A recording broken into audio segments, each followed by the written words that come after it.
You don't open your eyes because your alarm clock has rung, not because you have to be at work in an hour, and not because notifications, emails, or deadlines are waiting for you.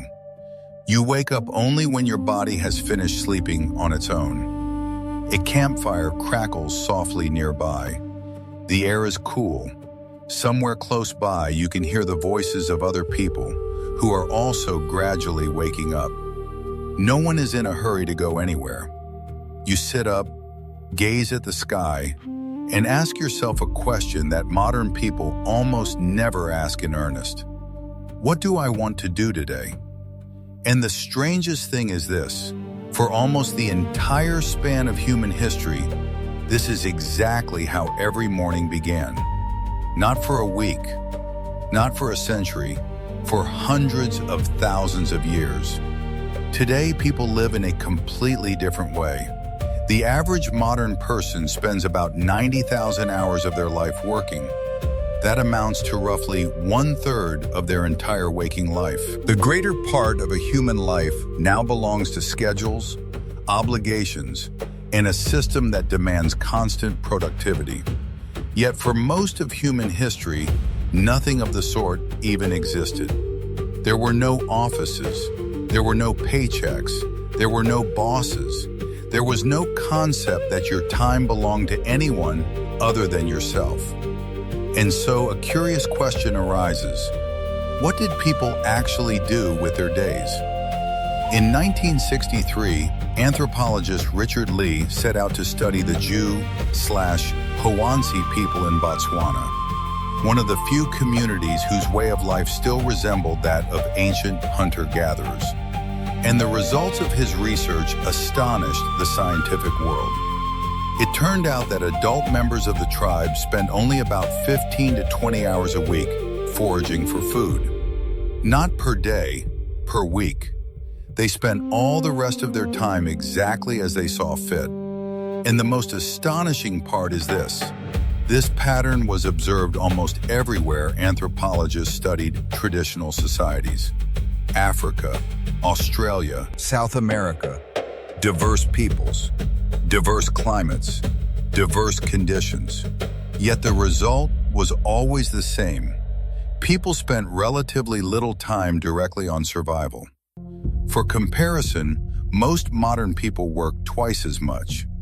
At this point, many ask a perfectly logical question: but these are modern tribes. How do we know that ancient humans lived the same way? The answer lies in human bones. When archaeologists began comparing the remains of ancient hunter-gatherers with those of the first farmers, something very strange came to light. The first farmers were in poor physical condition. They were shorter in stature. Their spines were damaged by heavy, repetitive labor. Their teeth decayed faster due to a grain-based diet. They showed signs of chronic malnutrition more frequently. The ancient hunter-gatherers, however, were physically more robust. Their joints were healthier. Their bodies appeared less worn down. This reveals a paradox. People who lived before the advent of civilization often worked less, not more. But the most astonishing discovery has nothing to do with hunting at all. It concerns art. For if human life were an endless struggle for survival, people simply would not have had any time left for creative pursuits. Yet archaeology paints a completely different picture. In the Chauvet Cave in France, drawings dating back over 30,000 years were discovered. And these were no primitive doodles. They were intricate depictions of animals, rendered with perspective, movement, and shading. Someone spent hours deep within the cave, by the light of a fire, creating art. Not for the sake of food, not for utility, but simply because the human spirit yearned to create. In South Africa, archaeologists unearthed ornaments dating back some 100,000 years. Tiny shells with neatly drilled holes. Someone had walked tens of kilometers to gather these shells, then spent hours working on them with stone tools, simply to craft a piece of jewelry. Later in Germany, an ancient flute made from bird bone approximately 40,000 years old, was found. Someone sat by a fire thousands of generations ago and played music. Not for survival, not for gain, simply because humans have always needed something more than just food and safety. This is precisely how ancient humans often spent their free time.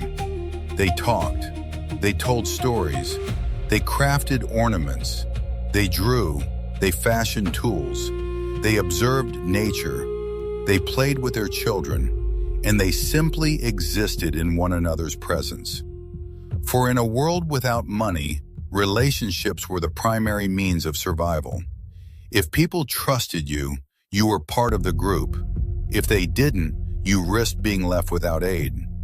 And so, human connection was valued above productivity. Imagine just such a morning.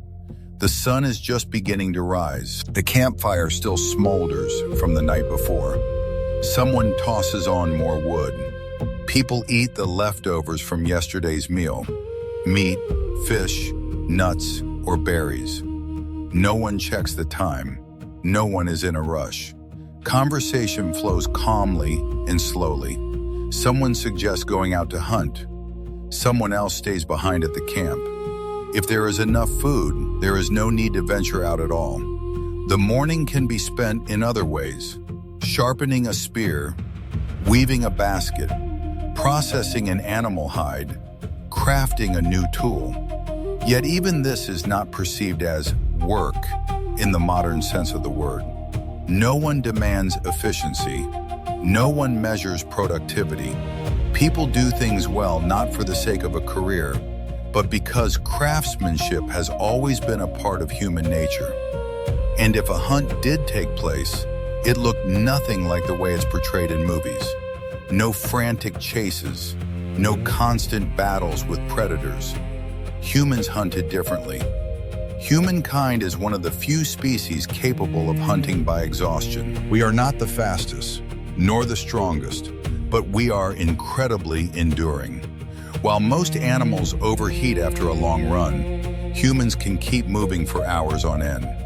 We possess the ability to sweat, cooling our bodies, even while in motion. That is precisely why early humans simply pursued their prey slowly, step by step, hour after hour, until the animal literally collapsed from exhaustion. Such a hunt could take several hours, including the trek there and back. Afterward, the prey was brought back to camp. People butchered the meat, they shared the food, and by the middle of the day, the bulk of their daily duties were already complete. And this is where we encounter the concept that modern people find hardest to grasp. Nothing. And at the same time, everything. People rested. They sat in the shade. They talked. They played with the children. They napped during the day. They tended to one another, grooming hair, cleaning skin, and helping each other relax. And this was not merely doing nothing. It was how people strengthened their social bonds. Anthropologists have noted that many tribes spent a vast portion of their day simply socializing, not working, not gathering resources, but simply existing together, side by side. Because in a world without police, banks, contracts, or laws, your survival depended entirely on the people around you. If the group respected you, you were safe. If not, there might come a day when they would refuse to help you, should you find yourself hungry or injured. Therefore, relationships mattered more than efficiency. People invested an immense amount of time in building trust, conversing, and living together.